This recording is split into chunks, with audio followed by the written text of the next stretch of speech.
आदि जय श्री कृष्ण। जय महामाई की। माता दुर्गा की कृपा को प्राप्त करने के लिए श्रद्धा ही नहीं बल्कि सही समय का ही बहुत भी होना बहुत ज़रूरी है। और ऐसा ही महत्वपूर्ण समय अभी आषाढ़ मास की गुप्त नवरात्रि चल रही है और इसका आज तीसरा दिन है। और इस तीसरे इन दिनों में किया हुआ एक छोटा सा जप, एक दीपक, एक सच्ची प्रार्थना और आंतरिक साधना बहुत ज़्यादा फल देता है। इसलिए आषाढ़ मास के गुप्त नवरात्रि के उपलक्ष्य पर कथाओं का श्रवण कर रहे हैं। तो गुप्त नवरात्रि का तीसरा दिन माँ त्रिपुर सुंदरी की पूजा, साथ साथ माँ चंद्रघंटा की भी पूजा की जाती है। और माँ को अत्यंत एक सुंदर नाम षोडशी के नाम से जाना जाता है। तो पहले सुनते हैं 10 अध्यायों में माता त्रिपुर सुंदरी की पौराणिक कथा। एक बार भगवान शिव से माता पार्वती ने कहा कि हे प्रभु, आपके द्वारा प्रकट किए गए सभी तंत्र शास्त्र से हमें रोग, दुख, दरिद्र और हीनता से मुक्त हो जाते हैं, लेकिन गर्भावस्था और उसका कष्ट और उसकी मृत्यु की पीड़ा से मुक्ति का क्या मार्ग हो सकता है। देवी पार्वती द्वारा निवेदन करने पर भगवान ने षोडशी श्री विद्या साधना का उपदेश बताया, जिसका पालन करने से जन्म मृत्यु के चक्र से मुक्ति हो सकती है। माँ त्रिपुर सुंदरी श्री विद्या साधना का उपदेश से जुड़ी एक और महत्वपूर्ण कथा आती है। एक समय स्वर्ग की सभी अप्सराएं कैलाश पर भगवान भोलेनाथ के दर्शन करने आईं। उनके समक्ष भगवान ने माँ पार्वती को काली कहकर संबोधित किया, जो उनके श्याम रंग की तरफ इशारा था। सुनकर माँ पार्वती को बहुत अपमान महसूस हुआ। उन्होंने इस श्याम रंग को परिवर्तन करने का निश्चय किया और संकल्प के बाद वे तुरंत ही सुमेरी पर्वत के उत्तरी भाग में चली गईं। तब तपस्या करने वे चली गई। तब भगवान भोलेनाथ ने नारद मुनि को ढूंढने के लिए भेजा। नारद मुनि खोजते खोजते उन्होंने माता पार्वती को खोज निकाला।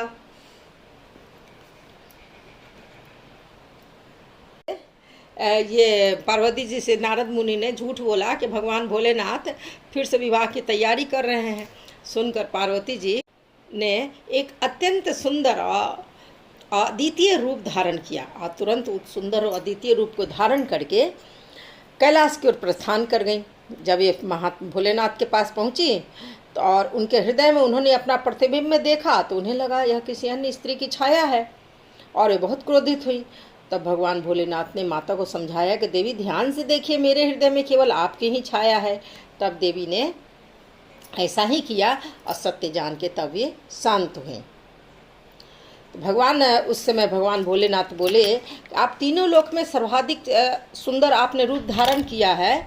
आप सुंदरी, पंचमी, श्री और भगवान भोलेनाथ ने कहा कि आपने तीनों लोकों में सबसे सुंदर रूप धारण किया है। आप इसलिए आप सुंदरी, पंचमी, श्री और त्रिपुर सुंदरी के नाम से विख्यात होंगी और सदैव 16 वर्ष की ज्योति बनी रहेंगी। इस कारण से आपको षोडशी के नाम से जाना जाएगा। षोडशी के रूप में त्रिपुर सुंदरी 16 वर्ष की कन्या के रूप में चित्रित की जाती हैं, जो 16 प्रकार की कामनाओं का वे प्रतिनिधित्व करती हैं। उनकी उपासना का मंत्र भी 16 अक्षरों का है। त्रिपुर सुंदरी का अर्थ होता है त्रि प्लस पुर, यानी कि परम सुंदरी, तीनों लोकों में सबसे सुंदरी। तो महाभोलेनाथ ने उन्हें यही आशीर्वाद दिया। और शास्त्र में इन 3 पुरों को कई प्रकार से समझाया गया है। पहला स्वर्ग, पृथ्वी, पाताल। दूसरा जागृत, स्वप्न, सुप्ति अवस्था, मन, बुद्धि, चित्त। ये 3 आंतरिक पुर होते हैं और इन सबकी अधीश्वरी देवी हैं त्रिपुरा सुंदरी। तो देवी का 16 वर्ष की कन्या के रूप में ध्यान किया जाता है। इनका वर्ण जो है सूर्य के समान अरुण रक्तिम बताया गया है। वे 4 भुजा धारण करती हैं। उसमें है पाश, जो कि प्रेम और आकर्षण का प्रतीक है। अंकुश मन और इंद्रियों को नियंत्रित करता है। और इच्छ धनुष इच्छा शक्ति। 5 पुष्पवान है, सूक्ष्म भावनाओं की शक्ति को ये प्रदर्शित करता है। तो माँ त्रिपुर सुंदरी कौन है? शाक्त परंपरा में ये परम ब्रह्म की चेतन शक्ति हैं, आनंद हैं, सौंदर्य हैं और ज्ञान की अधिष्ठात्री देवी हैं। ये जहाँ महाकाली का समय और संहार की शक्ति, महाकाली को समय और संहार की शक्ति का प्रतीक माना जाता है, वहीं त्रिपुर सुंदरी सृष्टि, सौंदर्य, प्रेम और समरसता और परम आनंद की प्रतीक मानी जाती हैं। श्री विद्या और श्री चक्र। माता त्रिपुर सुंदरी का सबसे विशेष संबंध श्री चक्र या श्री यंत्र से है। श्री विद्या साधना में उन्हें श्री चक्र की अधिष्ठात्री देवी राज राजेश्वरी माना जाता है। यह साधना क्या होता है, भोग और मोक्ष दो को, यानी कि इस साधना करने से भोग और मोक्ष दोनों ही प्राप्त होता है। ब्रह्म पुराण और ब्रह्म पुराण और ललितोख्यान के अनुसार जब भंडारक सुर नामक असुर से देवता पीड़ित हुए, तब अग्नि से देवी ललिता त्रिपुर सुंदरी प्रकट हुई। उन्होंने दिव्य सेनाओं का नेतृत्व कर भंडारक सुर का संहार किया था, अधर्म का पुनः स्थापन किया। लेकिन भंडारक सुर का जन्म कैसे हुआ था, ये भी प्रश्न है। तो जब देवता लोग परेशान थे असुरों के अत्याचार से, तो भविष्यवाणी हुई थी कि महादेव जो हैं उनके पुत्र जब उत्पन्न होगा तो वे असुरों का नाश करेंगे। तो महादेव उस समय सती माता सती जो थी वो शरीर त्याग दिया था और महादेव अखंड समाधि में थे। तो देवताओं के सामने बड़ी समस्या थी कि भगवान भोलेनाथ का विवाह कैसे हो। माँ पार्वती भोलेनाथ को प्राप्ति के लिए ये अपने चर्या में लीन थी और भोलेनाथ अपने अखंड समाधि से उठने को तैयार नहीं थे। तो अंत में उन्होंने कामदेव को से बोला, देवताओं ने कामदेव से बोला कि आप जाएं और भगवान भोलेनाथ की समाधि को खंडित करें। तो कामदेव ने पहले तो उन्हें बहुत ही संदेह हुआ कि भोलेनाथ की समाधि को तोड़ने का मतलब है कि अपना बलिदान देना। फिर उन्होंने सोचा कि अगर मेरे बलिदान से देवताओं का कल्याण होता है तो मैं इस काम को करूँगा। फिर कामदेव जाकर भगवान भोलेनाथ पर उस समाधि तोड़ने का कोशिश करते हैं। जो भी अपना बाण चलाते हैं, कामनाओं का बाण चलाते हैं, तो उस समय भगवान भोलेनाथ ने को अखंड समाधि से भी उनका भंग होता है और क्रोध में वे तीसरा नेत्र खोल देते हैं। और तीसरा नेत्र जब खोलते हैं तो सामने कामदेव थे और कामदेव जलकर भस्म हो जाते हैं। भगवान भोलेनाथ का क्रोध शांत होता है, तब उस भस्म को भगवान भोलेनाथ के गण एकत्रित करते हैं और उस भस्म से एक महाबली असुर भंडारक सुर उत्पन्न होता है, जिसने बहुत कठोर तप करता है वो असुर, और कठोर तप करके ब्रह्मा जी से आशीर्वाद प्राप्त करता है और पुनः देवताओं पर अत्याचार करने लगता है। तब जब देवतागण चारों तरफ से घिर जाते हैं, तब देवताओं ने आदि शक्ति, तब भगवान में भोलेनाथ और ब्रह्मा विष्णु जो थे उन्होंने बोला कि अब ये क्या है, ये असुर आदि शक्ति के द्वारा ही इनका वध हो सकता है। तो सारे देवता इकट्ठे हुए और उन्होंने आदि शक्ति की आराधना की। तब दिव्य ज्ञान अग्नि से माता त्रिपुर सुंदरी प्रकट हुई, जिनका वर्ण क्या था, अरुण था। वे चक्र रूपी दिव्य सिंहासन पर आसीन थी और उनके साथ असंख्य देवियां दिव्य सेनाएं थीं। माता ने भंडारक सुर के साथ महान युद्ध किया, अनेक दिव्य अस्त्रों का प्रयोग किया और अंत में माता ने महाकाम्य जो भोलेनाथ के द्वारा प्रदान किया था, महाकामेश्वर अस्त्र से भस्मासुर का, भंडारक सुर का वध किया और धर्म की पुनः स्थापना हुई। तो श्रीमद् भागवत में त्रिपुर सुंदरी का उल्लेख मैं एक बार जरूर करना चाहूँगी, परंतु यह एक बहुत ही महत्वपूर्ण बात है। श्रीमद् भागवत पुराण में त्रिपुर सुंदरी, ललिता त्रिपुर सुंदरी नाम से कोई भी विस्तृत कथा नहीं मिलती, किंतु भागवत बार बार यह हमें बतलाते हैं कि श्री भगवान की योग माया और महाशक्ति ही संपूर्ण सृष्टि के संचालन करती हैं, वही भगवान की आँखों में निवास करती हैं। दसम स्कंद में श्री कृष्ण के जन्म के समय वे योग माया प्रकट हुई थी। योग माया उन्हीं पराशक्ति का ललिता सुंदरी का त्रिपुर सुंदरी के स्वरूप मानी जाती हैं। श्रीमद् भागवत के मुख्य विषय हमारे भगवान श्री कृष्ण हैं और देवी परंपरा का मुख्य विषय क्या है, हमारी पराशक्ति है यानी कि त्रिपुर सुंदरी मानी जाती हैं। दोनों परंपराएं अपने दृष्टिकोण से एक ही परम सत्य का वर्णन करती हैं। शाक्त ग्रंथों विशेषकर ललितोपाख्यान, ललिता सहस्त्रनाम और श्रीविद्या परंपरा में त्रिपुर सुंदरी को परम ब्रह्म की मूल शक्ति कहा गया है। वहाँ उन्हें कहा जाता है सृष्टि के जननी और ब्रह्मा विष्णु और शक्ति शिव को शक्ति देने वाली, समस्त देवताओं की अधिष्ठात्री। क्योंकि इन्हें इसलिए भी कहा जाता है कि सभी देवताओं के एकत्र होने पर उनके तेज से उनका जन्म हुआ था, तो समस्त देवताओं की अधिष्ठात्री ये देवी भी मानी जाती हैं।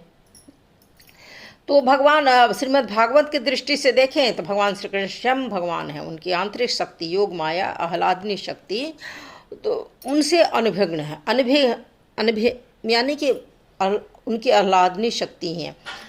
और यदि श्री विद्या की दृष्टि से देखते हैं तो त्रिपुर सुंदरी वही परम चेतना है जिनसे विष्णु शिव और ब्रह्मा की शक्तियाँ प्रकाशित होती हैं। इसलिए दोनों परंपराएं विरोध नहीं करती बल्कि परम सत्य के दो भिन्न उपासना दृष्टिकोण प्रस्तुत करती हैं। वैष्णव परंपरा कहती है कि भगवान श्री कृष्ण परम पुरुष हैं और उनके आह्लादनी शक्ति श्री राधा तथा योग माया है। शाक्त परंपरा कहती है कि परम सत्य आदि सत्य त्रिपुर सुंदरी हैं और समस्त देवता उनकी शक्ति से ही कार्य करते हैं। तो प्रश्न उठता है कि क्या त्रिपुर सुंदरी और श्री राधा एक ही है? श्री भागवत यह नहीं कहता त्रिपुर सुंदरी ही राधा है, किंतु बाद की तांत्रिक और भक्ति परंपराओं में अभ्याव व्यक्त किया गया है कि राधा, ललिता, त्रिपुर सुंदरी और महालक्ष्मी ये सब एक ही पराशक्ति के विभिन्न स्वरूप हैं। यह जो भी है यह परंपरागत दार्शनिक व्याख्यान है, न कि श्री भागवत का प्रत्यक्ष कथन। पुराण में माता त्रिपुर सुंदरी का बहुत विस्तृत कथा मिलती है। श्रीमद् भागवत का केंद्र भगवान श्री कृष्ण है, उसमें त्रिपुर सुंदरी की कोई भी अलग कथा नहीं है, परंतु दोनों में परम सत्य, परम आनंद, दिव्य शक्ति की महिमा का वर्णन किया जाता है। अब भंडारक स्वरूप के मैं जन्म का विस्तृत कहानी बताऊंगी। हालांकि मैंने वीडियो में हल्का सा मैंने बताया है। अब मैं तो एक समय भगवान शिव गहन समाधि में लीन थे। उसी समय देवताओं ने भगवान शिव से प्रार्थना की वे माता पार्वती से विवाह करें, जिससे क्या है कि तारकासुर का वध करने वाले पुत्र का जन्म हो सके। अब भगवान शिव तो महासमाधि में लीन थे, उन्हें कौन जाकर उठाए? कोई भी देवता का हिम्मत नहीं था कि जाके भगवान भोलेनाथ के अखंड समाधि को तोड़ सके। तो देवताओं ने निश्चय किया कि वे कामदेव को भेजेंगे, और तो देवताओं के आग्रह पर कामदेव ने भगवान भोलेनाथ की समाधि भंग करने का प्रयास किया। जब उन्होंने ऐसा किया तो भगवान भोलेनाथ ने तीसरा नेत्र खोल दिया और कामदेव तत्काल क्या हो गए? भस्म हो गए। जब भगवान भोलेनाथ का क्रोध जैसा कि बताए हूँ मैंने शांत होता है तो उनके गणों ने उस राख को समेट लिया और उससे एक पराक्रमी असुर का जन्म होता है जिसका नाम रखा गया भंडारकसुर। भंडारकसुर ने बहुत कठोर तपस्या की। भगवान भोलेनाथ को भी उन्होंने प्रसन्न किया और वरदान प्राप्त किया, और जब उसने वरदान प्राप्त कर लिया तो उसने एक विशाल नगर बसाया जिसे शून्यकपुर कहा गया, और उसके साथ दो उसके भाई भी थे, विशुक और विशंग भी थे। धीरे धीरे भंडारकसुर ने देवताओं पर आक्रमण करना प्रारंभ कर दिया। उसने इंद्रलोक पर भी अधिकार कर लिया, और ऋषि मुनियों की यज्ञ में उसने क्या किया कि देवताओं को कमज़ोर करने के लिए और वह यज्ञ में विघ्न डालने लगा। वह यज्ञों में इतने पवित्र सामानों को डाल देता जिस कारण उन लोगों का, ऋषियों का यज्ञ क्या था भंग हो जाता था। तो और ऋषियों को भी सताने लगा, और जिससे क्या हुआ कि धर्म जो था चलायमान था वो क्या हुआ कि विलुप्त होने लगा। तब सभी देवता बड़े परेशान हैं, ऋषि मुनि बड़े परेशान हैं। ऋषि मुनि देवताओं के पास गए। देवता लोग क्या पहुँचे? ब्रह्मा, विष्णु और भोलेनाथ के पास पहुँचे। और तब भगवान भोलेनाथ, ब्रह्मा, विष्णु, महेश ये तीनों बोले कि इस भंडारक सुर का विनाश केवल आदि शक्ति ही कर सकती हैं। तब सभी देवता एक साथ मिलते हैं और महाशक्ति की उन्होंने उपासना की और दिव्य यज्ञ किया। और उस दिव्य यज्ञ की चिदा अग्नि में ज्ञान प्लस अग्नि से एक अद्भुत दिव्य प्रकाश प्रकट होता है और उस दिव्य प्रकाश से माता श्री ललिता महात्रिपुर सुंदरी प्रकट होती हैं। अब माता का रूप कैसा था? तो उनका स्वरूप बहुत मनोहर था। वे अरुण वर्ण की थी, 4 भुजाओं में पास, अंकुश, इंद्रधनु, एक क्षुव धनुष था और 5 पुष्पवान उन्होंने धारण किया हुआ था। वे चक्र में दिव्य सिंहासन पर माता रानी विराजमान थी। उनके साथ कामेश्वर शिव का दिव्य स्वरूप भी भगवान माता रानी के साथ प्रकट होता है। तत्पश्चात उनके साथ योगनियाँ, असंख्य देवियाँ, योगनियाँ और शक्ति माताओं की भी सेना प्रकट हो जाती है। यहीं से भंडारक सुर के वध की कथा आरंभ होती है।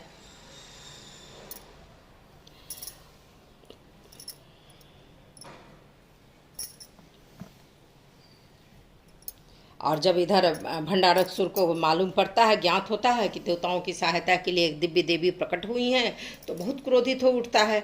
उसने अपने भाइयों वे शुक्र और विसंग और असंख्य राक्षसों के साथ उसने भी बहुत विशाल एक सेना की तैयारी किया उसने। इधर माता ललिता भी अपने दिव्य सेना के साथ श्रीनगर से युद्ध के लिए चल पड़ती हैं। उनके रथ का नाम चक्रराज रथ था। उनके साथ अनेक शक्तियाँ थीं, जिनमें प्रमुख शक्तियाँ थीं मंत्रिणी देवी, श्यामला, दंडनायिका देवी, वाराही, बाला त्रिपुर सुंदरी, संपतकरी, अश्वारूढ़ा और असंख्य योगिनियाँ तथा और भी बहुत सारी शक्तियाँ थीं। युद्ध क्या होता है कि बहुत दिन तक चलता है। भंडारक सुर की सेना ने मायावी अस्त्रों का प्रयोग किया, किंतु देवी की शक्तियों ने एक एक करके उन सभी का नाश कर दिया। विसंग का वध जो था और जो कि भंडारक सुर का भाई था, मंत्र ने श्यामला देवी ने किया। विशुक्र का वध वाराही देवी ने किया। दोनों भाइयों के मारे जाने पर भंडारक सुर बहुत क्रोधित हो गया, बहुत क्रोधित होता है। और वह उसने क्या किया कि स्वयं भी भंडारक सुर रणभूमि में उतरा। उसने अनेक दिव्य अस्त्र चलाए, जिससे क्या युद्ध की भूमि कांपने लगती है और चारों तरफ उसने माया को रच दिया। तब माता ललिता ने पहले क्या किए, उसके सभी अस्त्रों को निष्फल कर दिया। उसके रथ, धनुष और सेना का भी माता ललिता त्रिपुर सुंदरी माता ने विनाश कर दिया। जब समय आया तब माता ने भगवान कामेश्वर के साथ संयुक्त दिव्य शक्ति से महाकामेश्वर अस्त्र का प्रयोग किया। उस दिव्य अस्त्र के प्रभाव से भंडारसुर, जिसका नगर शून्यकपुर और उसकी समस्त आश्रय शक्ति क्षण भर में भस्म हो जाती है। उस दिव्य अस्त्र के प्रभाव से भंडारसुर, उसका नगर शून्यपुर और उसकी समस्त आश्रय शक्ति नष्ट हो जाती है। और जब भंडारसुर का वध हो जाता है, उसका दिव्य नगर भी समाप्त हो जाता है, समस्त आश्रय शक्ति समाप्त हो जाती है, तो देवताओं ने माता की स्तुति की और माता ने उन्हें आशीर्वाद दिया कि जब जब वे उनका